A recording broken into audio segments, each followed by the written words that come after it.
വായ്പ ചോദിക്കുന്നവൻ്റെ ഒരവസ്ഥ നിങ്ങൾ ചിന്തിച്ചിട്ടുണ്ടോ? തിരിച്ചു കൊടുക്കാമെന്നുള്ള പ്രതീക്ഷയിലാണ് വായ്പ ചോദിക്കുന്നത്. വായ്പ എല്ലാവരോടും ചോദിക്കാനായിട്ട് സാധിക്കില്ല താനും. ജീവിതത്തിലെ ചില സന്ദർഭങ്ങളിലൊക്കെയാണ് ചിലപ്പോൾ നമ്മൾ ഒരു ആശ്രയം എന്ന രീതിയിൽ നമ്മൾ വിശ്വസിക്കുന്നവരിലേക്ക് കൈനീട്ടുക. ഒന്ന് ആലോചിച്ച് നോക്കിയേ, എത്രത്തോളം ദാരുണമായിട്ടുള്ള അവസ്ഥയിലായിരിക്കും പലരും വായ്പ ചോദിക്കുക.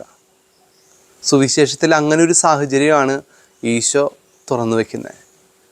സ്വന്തം സുഹൃത്തിൻ്റെ അടുത്ത് പാതിരാത്രിയിലാണ് വായ്പ ചോദിക്കാനായിട്ട് വരുന്നത്. അവൻ്റെ നിരന്തരമായിട്ടുള്ള ശല്യം നിമിത്തമെന്നാണ് വചനത്തിൽ പറയുന്നത്. ചിലപ്പോഴൊക്കെ ചില സൗഹൃദങ്ങൾ അങ്ങനെയാണ്. നമ്മളൊക്കെ ചിലപ്പോൾ ശല്യപ്പെടുത്തുന്ന ചില സൗഹൃദങ്ങളുണ്ട്. ആ സൗഹൃദങ്ങളെയൊക്കെ നമ്മൾ ഒരുപാട് സ്നേഹിച്ചവരാണ്. ആ സൗഹൃദങ്ങളെയൊക്കെ നമ്മൾ ഒരുപാട് എൻജോയ് ചെയ്യുന്നവരാണ്.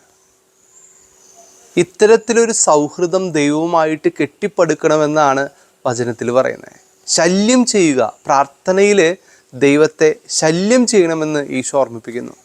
അങ്ങനെ ശല്യം ചെയ്യണമെങ്കിൽ നോക്കിയാൽ ഒന്ന് ആലോചിച്ച് നോക്കിയാൽ, എൻ്റെ സുഹൃത്തിനെ, അത്രത്തോളം ബന്ധമുള്ള ഒരു സുഹൃത്തിനെ മാത്രമേ നമുക്ക് ശല്യം ചെയ്യാൻ സാധിക്കുകയുള്ളൂ. തിരിച്ചവനൊന്നും പറയില്ല, തിരിച്ച് നമ്മളെ മാറ്റി നിർത്തില്ല എന്നുള്ള ഒരു ഉറപ്പുണ്ടെങ്കിൽ മാത്രമാണ് നമുക്ക് അങ്ങനെയുള്ളവരെ ശല്യം ചെയ്യാൻ സാധിക്കൂ. ചിലപ്പോൾ ഉറങ്ങുന്ന സമയത്ത് നമ്മളോട് ഒരു അത്യാവശ്യ സാഹചര്യത്തിൽ വിളിച്ച് ശല്യപ്പെടുത്തുന്നവർ, അത്രത്തോളം ബന്ധമുള്ളവർക്ക് മാത്രമേ അങ്ങനെ ശല്യം ചെയ്യാൻ സാധിക്കുകയുള്ളൂ. ഇത്തരത്തിലൊരു ബന്ധം വളർത്തിയെടുക്കണമെന്നാണ് ഈശോ വചനത്തിൽ ഓർമ്മിപ്പിക്കുന്നത്. സ്നേഹമുള്ളവരെ, നമ്മളൊക്കെ വായ്പ ചോദിക്കാനായിട്ട് അത്രത്തോളം ബന്ധമുള്ളവരിലേക്കാണ് നമുക്ക് കൈകൾ നീട്ടാൻ പറ്റുള്ളൂ. ഈ ഒരു ബന്ധം ദൈവവുമായിട്ട് വളർത്തിയെടുക്കണമെന്ന് ഈശോ ഓർമ്മിപ്പിക്കുന്നു. അങ്ങനെയുള്ള സൗഹൃദങ്ങളെ നമുക്കൊന്ന് പ്രാർത്ഥനയോടുകൂടി ഓർക്കാം. നമ്മുടെ ജീവിതത്തിൻ്റെ നിർണായക ഘട്ടങ്ങളിൽ നമ്മളെ ബലപ്പെടുത്തുന്ന, നമ്മുടെ പോരായ്മകളിൽ നമ്മളെ കുറേയും കൂടിയും ശക്തിപ്പെടുത്തുന്ന നമ്മുടെ സൗഹൃദങ്ങൾ, അത്തരം സൗഹൃദങ്ങളെ നമുക്ക് കുറേയും കൂടിയും ആത്മാർത്ഥതയോടുകൂടെ കാണാനായിട്ട് പരിശ്രമിക്കാം.